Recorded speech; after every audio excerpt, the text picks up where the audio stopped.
Zipper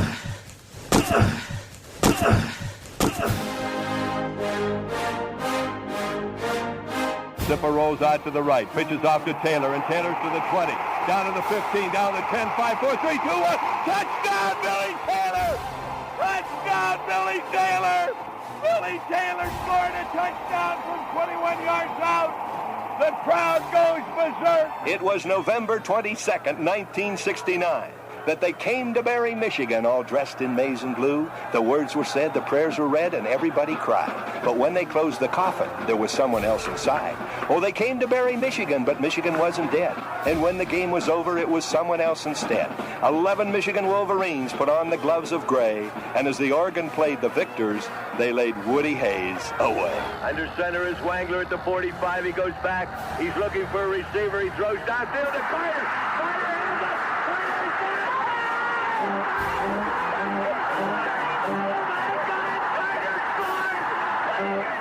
Who's got it better than us? Nobody!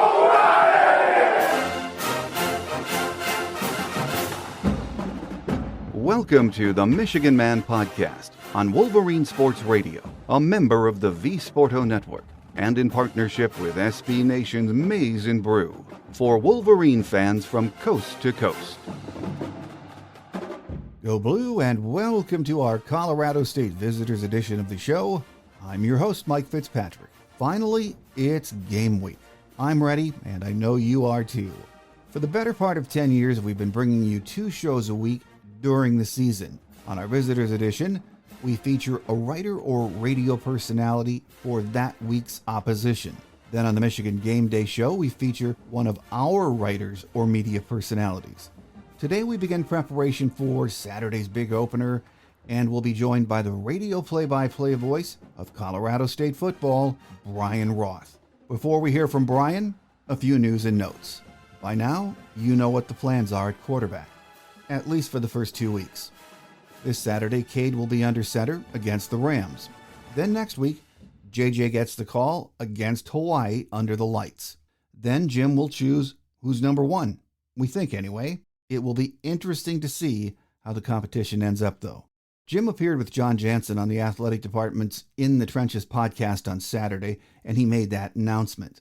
He also said this camp has been outstanding, and the health of the team couldn't be better. That's as close to an injury report as you will ever get from Jim Harbaugh. He also reviewed the 2-deep chart, which he has never done before. Jim appeared really relaxed and sounds very sure he has a very good football team that is capable of repeating or improving on last year's season. We all hope that's the case. Our opponent this week is from the Mountain West. Colorado State has a new head coach in Jay Norvell. He has spent many years coaching in the NFL, then returned to college ball 5 years ago in his first head coaching position at Nevada. He did a really impressive job with that program in a short period of time. Now he brings his air raid offense to the Big House to open the season, and a lot of new faces will be with him. Up next with a Colorado State perspective on this week's big opener is the radio play-by-play voice of the Rams, Brian Roth. So stay with us.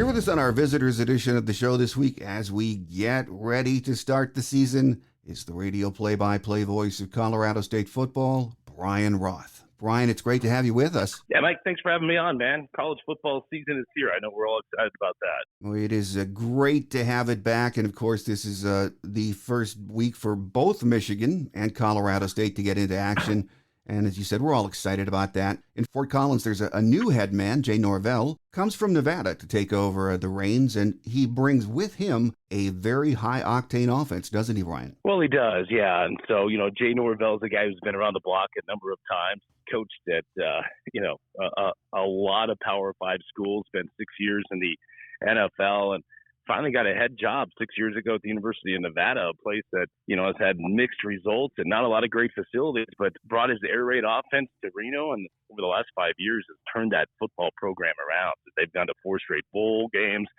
They've produced some NFL talent out of there as well. And so he comes over to Colorado State where, I think a lot of people are excited about the future. I mean, if you can win at Nevada with the facilities they have, and then you look at Colorado State and compare CSU's facilities with the rest of their brethren in the Mountain West Conference, I mean, it's night and day the amount of resources and facilities that Colorado State has compared to Nevada. So Ram fans are excited about it and believe they have the guy in place, the right guy to turn this football program around and again compete for conference championships in the Mountain West, which is the goal of a program like Colorado State. Well, at Nevada, Coach Norvella's offense threw the ball about 60% of the time on average. So having the right guy under center and the right guys at the skill positions is key. Tell us about starting quarterback. He's a redshirt freshman, Clay Millen, and the skill set he brings to this Ram offense. Yeah, so Clay Millen's a kid who's a 4-star quarterback out of the Seattle area, and early in his high school career looked like he was going to go to Oregon.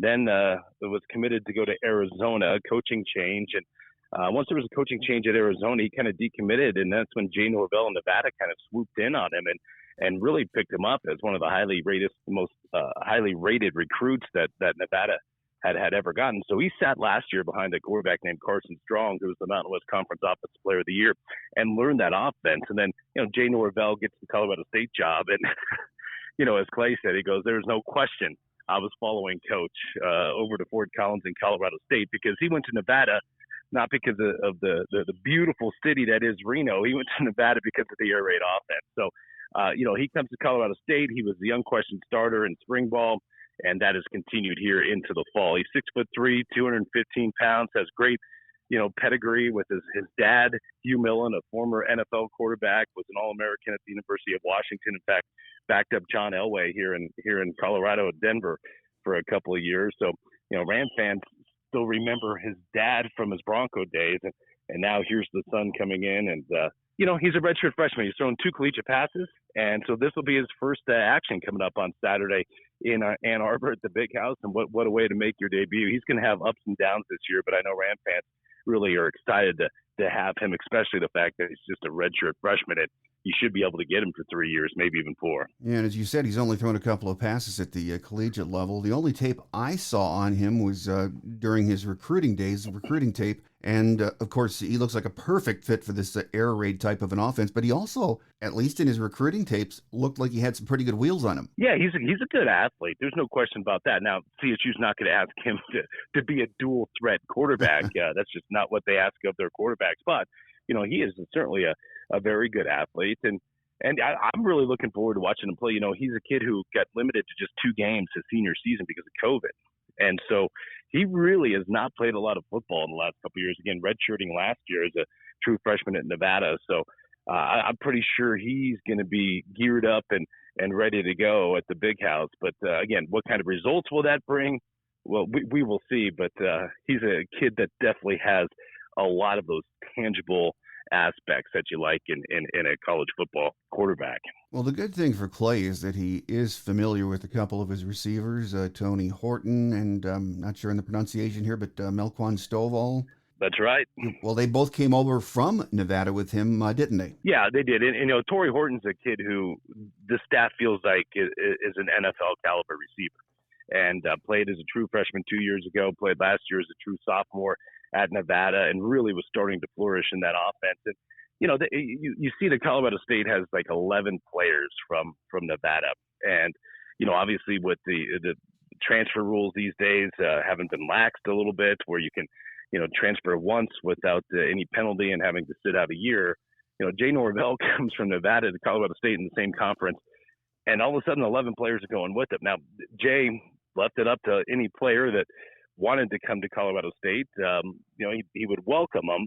But, guys like Torrey Horton and Melquan Stovall, wide receivers that were recruited to Nevada to play in that air raid offense, a lot like Clay Millen, where the head coach goes, the offense goes, well, they're going to go with him. And so that certainly is a big factor for Colorado State, the fact that they have two of their starting wide receivers, because Horton's going to be the number one wide receiver. Stovall will start at the slot position for Colorado State. To have those two guys that have multiple years in the air raid offense, and Clay Millen, the quarterback, has, again, a full year in the air raid offense as well, even though he didn't play. That's key. That's key, because then you can teach the rest of the offense. And the two offensive linemen, by the way, that are going to start on Saturday also came from Nevada. So you got some dudes on the offense that have been in this air raid system, and I think it's helped integrate some of the holdovers from the Colorado State roster. Well, when you throw the ball like this offense is going to do, you usually need a lot of capable receivers. We talked about two of them, but tell us about some of the other wideouts we're going to see Saturday who are expected to contribute this year. Yeah, a kid named Dante Wright is a really good player for Colorado State, number 22. He's not very big. He's another slot guy. But, 2 years ago, he put up 57 catches as a true freshman out of Navarre, Florida, which is the panhandle of Florida there. And he's a guy that has, big time speed. I mean, power 5 speed. The problem is he's only 5'8", but man, he's had a big time career here at Colorado State, and he kind of has a new lease on life. When an air raid offense comes in and you're wondering about the new coach, and you see, oh wait, they're going to throw the football 60% of the time. You're happy about that as a receiver. So number 22, Dante Wright, he's a really, really good player. Not very big, but again, has some elite speed. And then Colorado State also has another holdover in Ty McCullough, a kid who out of high school had multiple Pac-12 offers and just really hadn't put it all together here at Colorado State. He's now into his senior season. I mean, the talent is there. He's got very good speed on the outside. And, you're thinking perhaps this kid, McCullough, could put it all together here in his senior season with a new offense and, again, a pass-happy offense. So 6, that's McCullough. 22 is Dante Wright, two other kids that will be catching the football on Saturday, along with Stovall, 0, and then Torrey Hort, number 14. Let's talk about the big guys up front for a minute or two, Brian. I was watching some tape with offensive line coach Bill Best, and he was saying that it looks like the starting 5 are there already, 4 of them, though, being transfers. But they do have experience in that group, don't they? Yeah, 91 career games at the FBS level between the 4 transfers.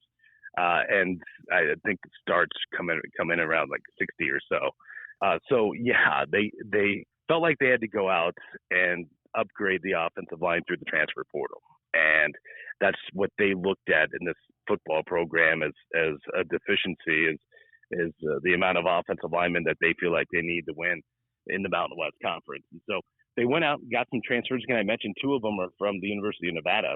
And so 2 guys that do know that offense. But the starting 5 is set. The one interesting thing to watch on Saturday, we talked about the 4 transfers coming in and 91 career FBS games among those 4. Well, the guy that's going to be playing left tackle, which, of course, we know is a very important position, especially for a team that drops back and passes a lot. He is a redshirt freshman from right here in Fort Collins. I think he has a big time ceiling. He's a big kid, goes 6'5", 310 pounds, but he is a kid who will be playing in his first collegiate game, and he'll be starting at left tackle for Colorado State. So that'll be one of the interesting things I know we're going to keep our eye on Saturday, and really as Colorado State goes through the first few weeks, is how does that redshirt freshman hold up at the left tackle position? Well, as far as the running backs go, Brian, who are some of the names we can watch for on Saturday? Yeah, Rams will play 3 running backs on Saturday, I would assume. Ajon Vivens is a kid who's been around a long time, a Denver kid who started out as a wide receiver and moved to running back 2 years ago. He wears number 1. Vivens is a kid who's really good in open space, very quick in short spaces as well. So Vivens is going to play. Transfer from Nevada, and it's a common theme. Avery Morrow comes over with his coaching staff, one of those 11 transfers from the University of Nevada, and a guy who has some experience at the FBS level. And then the leading returning rusher last year for Colorado State is a guy named David Bailey, who spent his first 3 years at Boston College and ran for 750 or so yards last year. Bailey gives him a bigger dimension. He goes 6 foot, 245 pounds. And in fact, he's down from about 245 from a season ago. So he's one of those big kind of power backs. So those will be the three running backs you'll see for the Rams coming up on Saturday. Well, I was watching some of the training camp video, and they all look like, scat backs, very mobile, very fast. And in this offense, I'm sure they have to be able to catch the ball out of the backfield too, don't they? Yeah, no question. I mean, you look at this air raid offense and you say, okay, well, they're going to throw the football, let's say 60% of the time, right? But they use that passing game as a run game too, right? Whether it be, little bubble screens to the wide receivers, little hitch routes, or throwing the football to the running backs out of the backfield. So you got to be able to catch the football as a running back in this offense. And again, there are certain plays in this offense where, they're throwing the ball, but in all reality, it's a run play that's just disguised as a pass play. Well, over on the other side of the ball, Freddie Banks is the new DC, and from listening to him, he seems to really like his defensive line and the depth. I think he said we can roll in 11 guys if we have to. That's really good news for Colorado State. And any time, at this level, you get to that group of five level, if you can really feel comfortable with that many guys that you can roll in and out, you should be in pretty good shape, especially once you get into conference play. And so the defensive line has been kind of the surprise standout group here this fall. And I think we thought it would be a decent defensive line. They lost 3 really good defensive linemen last year. And you come back and you're like, who's going to step up? And they've had some young kids step up. They have a transfer from Rutgers. Of course, a kid from the Big Ten, and C.J. Onyechi, who'll wear number 2. He's going to be a rush edge. And NFL caliber rush heads on the other side, and Mo Kamara, who wears number 42. In fact, there were some scouts out at the last scrimmage and talked to a couple of them, and I asked them who they're looking at, and at the top of the list was 42 Mo Kamara. So a kid that has a chance to play in the NFL, he'll be coming off the other edge along with the Rutgers transfer Onyechi. Well, the defense does overall have to replace quite a bit of talent, but the linebacking core returns really solid contributors in Cameron Carter and Daquan Jackson. Talk about them, Brian, and what type of players they are. Well, it's a 4-2-5 defense, so the Rams will have 2 linebackers on the field, at all times. But you talk about 2 kids that have been in the mix for many, many years. Those 2 guys have. I mean, Cam Carter and Daquan Jackson have played a ton of big time college football. So, those guys are sure tacklers. I wouldn't call them necessarily sideline to sideline type linebackers. I know the coaching staff says as they get going in this 4-2-5 defense, they'd like a little more speed at the linebacker spot since they aren't a traditional 4-3 defense. But, you got 2 guys like Carter and Daquan Jackson and maybe lack just a little bit of the speed that this coaching staff wants at the position.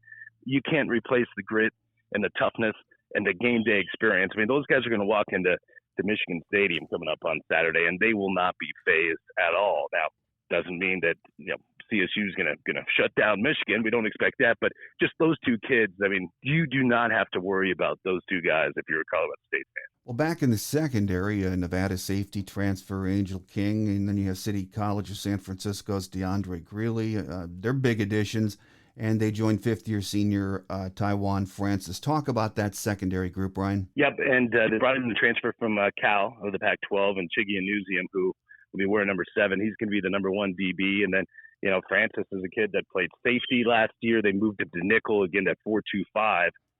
Defense. You're just basically throwing in a nickel back as your 5th defensive back. And what they want out of the nickel back is somebody that can cover, which Francis has played DB and safety, but somebody that can also help against the run, right? And Francis had over 80 tackles last year at the safety spot. They move him to nickel this year, and they feel like he can be a run stopper up near the line of scrimmage.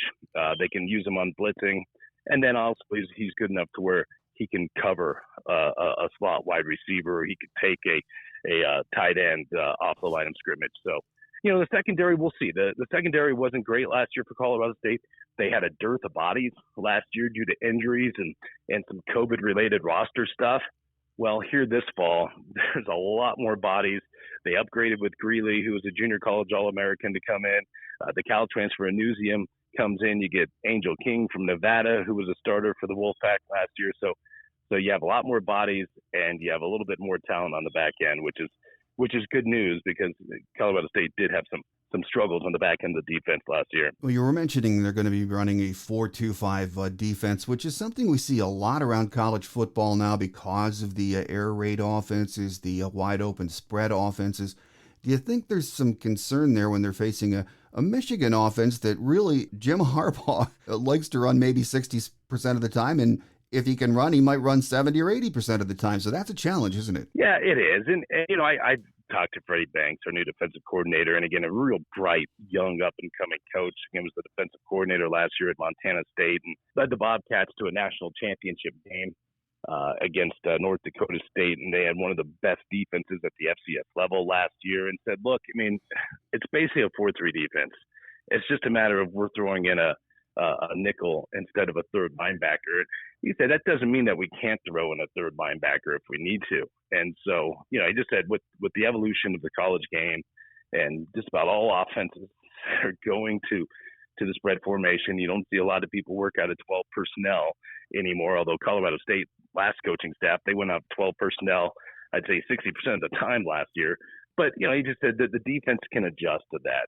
We call it a 4-2-5. That doesn't mean that we won't be out there with three linebackers at times as well. Well, I've been watching some of the preseason stuff online, and it seems like Coach Norvell has put together a really nice staff. I was especially impressed by offensive line coach Bill Best and secondary coach Marcus Patton. Looks to be a really solid group, Brian. Yeah, and that's one of the big things that I think a lot of people overlook about Group of 5 teams, and their ability to compete for conference championships at their own level within their own conference, but their ability to compete with Power 5 teams, and you don't always have that consistency at the assistant coach level, and the real bright up and coming coaches are always getting plucked away, right? And so to have a good assistant coaching staff is key for every college program, but certainly for the Group of 5 level. And what Jay Norvell has done, he's gone really young with this coaching staff. Now Bill Best is in his mid 40s. He's kind of the middle of the pack there, but you get a lot of guys, a couple in their 20s on the coaching staff. Defensive coordinator Freddie Banks is 31. And then you have a couple others that are in their early 30s, guys that are rising up through the ranks here. And I know Colorado State has put resources towards that as well. When Jay Norvell came over, he almost got $1 million pay raise for what he was making at Nevada. And again, it goes back to talking about resources that Colorado State does have. They're at the very top of the Mountain West Conference. And so you look at that and say they should be competing for conference championships with the facilities and the resources. But not only did Jay Norvell get a big raise to come to Colorado State as head coach, but the assistant coaching salary pool much bigger than Nevada and a lot of other places in the Mountain West Conference, and that's a big deal. I mean, you're talking about 85 scholarship players. You're talking about a lot of moving parts. You need to have guys on your staff that are good, that are competent, that are sharp, and guys that you trust. Well, last year, Brian, the Rams were 3-9, so there's nowhere to go but up. Do you think this team has the personnel in the first year? And I know this is a tough question, but the personnel to improve on last year's record? Yeah, I mean, I do. And I think the prevailing thought amongst Ram fans is there's no reason CSU shouldn't be a 7, 8, 9 win team each and every single year. Now, it doesn't mean that they should be going into win at Michigan or almost won at Iowa last year, played Florida a few years ago. We went to Alabama twice. And, we're not supposed to be winning those games. But this is a Colorado State program that should go to Washington State, we feel, and compete with Washington State and have a chance to beat the Cougars in 3 weeks and go out and win 7 games in your own conference. So I think when you see what Jay Norvell did at Nevada with very limited resources, bottom of the barrel facilities in the Mountain West Conference, and the fact that he did what he did there, there's no reason to think that Jay Norvell can't do a lot bigger and better things here at Colorado State with better resources and facilities. So, yeah, I mean, there's a lot of optimism here. And, what's that going to look like in the first year for Colorado State? We'll see. But I think Ram fans feel like they should be competing for a conference championship maybe even next year, certainly in year 3 with this new staff. Well, this is only the second time these two teams have met, Brian, on the gridiron. I think, and you do the basketball play-by-play also. So I think last year we met in the NCAA tournament, didn't we? Yes, that was yes. It was a disappointing game for Colorado State. We got into some foul trouble with some key guys, and man, it just kind of took the wind out of our sails in the final 7 minutes of the contest. And when you're arguably best player, your point guard, is on the bench with 4 fouls, it's hard to win because CSU just certainly didn't have the depth that Michigan had. But it was fun to meet all the Michigan folks there, and tell you what, we're looking forward to getting out to Ann Arbor here this weekend. As we said, it's only the second time these two teams have met on the football field. It was the 1994 Holiday Bowl, and that was a 24-10 win for Michigan. Would you say, as you take the temperature around Fort Collins this week, that the Ram fan base is excited about coming to Ann Arbor? Oh, no question. Look, it's the big house, right? It's 107,000 fans. To be able to experience that is it's unique. And we went to Iowa last year. We thought Iowa was great. I loved the Iowa fans. Of course, the Iowa wave that they do at the end of the first quarter, that was certainly special. We went to the Swamp a few years ago. Ram fans made the trek down there. Like I said, with Alabama a couple times in 13 and 17. So Ram fans are stoked to get out to the big house and to get out to Ann Arbor. And we're happy to do it in September. We don't want to go out there in November. We like the sun too much. No, I'm joking. But Ram fans are certainly excited. However the score turns out, I think Ram fans are gonna have a good time and enjoy themselves coming up this weekend. Well, final question before we let you get away, Brian. First games are always tough to gauge. No matter how good you are or how good you think you are, you never know what to expect. How do you think this Colorado State team matches up with Michigan, and what do they need to do to have success on both sides of the ball? Well, I'll say this. I don't think Colorado State can be intimidated. Again, this is a football team, and we weren't very good last year. Leading by 7 with 6 minutes to go in the third quarter at Iowa, who was undefeated and ranked 5th in the nation last year, and it took a fluke fumble at our own goal line to all of a sudden tie the game up, and Iowa got life, and they kind of got up off the mat. There was a lot of worried Hawkeye fans there last year. And now Michigan's much better than that Iowa team that we saw last year. We know that based on the Big Ten championship last year. So, but it's hard to tell, Mike. I don't know. I could see this. I have no idea. Yeah. And I know that's not the answer you want. With the new coaching staff and all the new players on our team, obviously there are a lot of new defenders for Michigan, but that offense is really, really good. I have no idea how this is going to turn out. I just know that we want to go out there and at least be respectable and give Michigan a pretty darn good game. Yeah, you're right. You never know what to expect in those first couple of games of the season. And as a longtime Michigan observer and fan, all I have to do is hearken back to the Appalachian State game of a decade or more ago, and that's what could happen if you're not ready to go. Yeah. There's no question. You look at last year. We played a season opener against South Dakota State, who was one of the top 5 teams in FCS, and we lost at home. And we thought we were going to roll that game. We rolled to Iowa last year thinking we were going to get blown out. And really probably should have won that game. So who knows? September's always hard to kind of get a gauge on. I think once you get into October and certainly November, you have a much better idea of what to expect than any given Saturday. No, that's absolutely right. The good thing is college football is back. A big opener in the big house on Saturday against Colorado State. With us today has been the radio play-by-play voice of Colorado State football and basketball, Brian Roth. Brian, thanks for being so generous with your time, and we've enjoyed having you. All right. Yeah, appreciate you having me on, Mike. Thank you so much.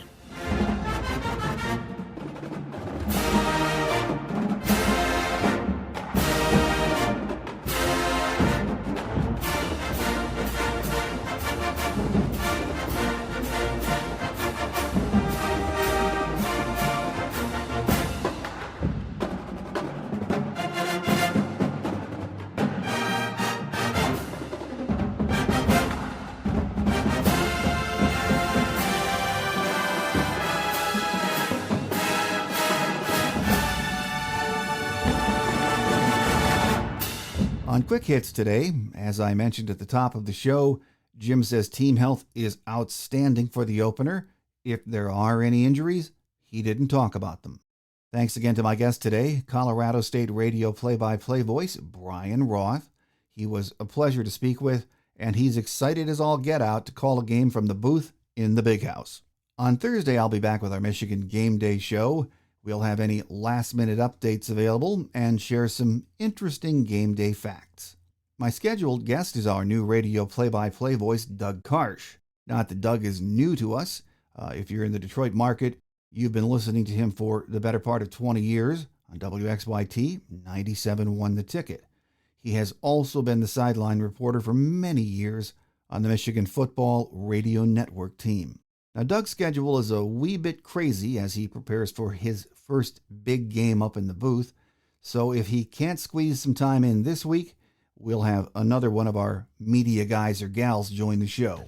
If not this week, at some point in the season, we'll have Doug on the show for you. That will do it for our first visitors edition of the season. Make sure you come back again on Thursday. I'm your host, Mike Fitzpatrick. Have a great Wolverine week, everyone. Until Thursday, take care, and as always, go blue. Thanks for joining us today on The Michigan Man, here on Wolverine Sports Radio, a member of the V-Sporto Network, and in partnership with SB Nation's Maize and Brew. Our listener lines are open 24/7 for your calls at 313-263-4842. That's 313-263-4842. Or email us at themichiganmanpodcast@yahoo.com. That's themichiganmanpodcast@yahoo.com. The Michigan Man Podcast is produced at the studios of Robin Lynn Productions, Allen Park, Michigan, and is not affiliated with the University of Michigan. Go Blue!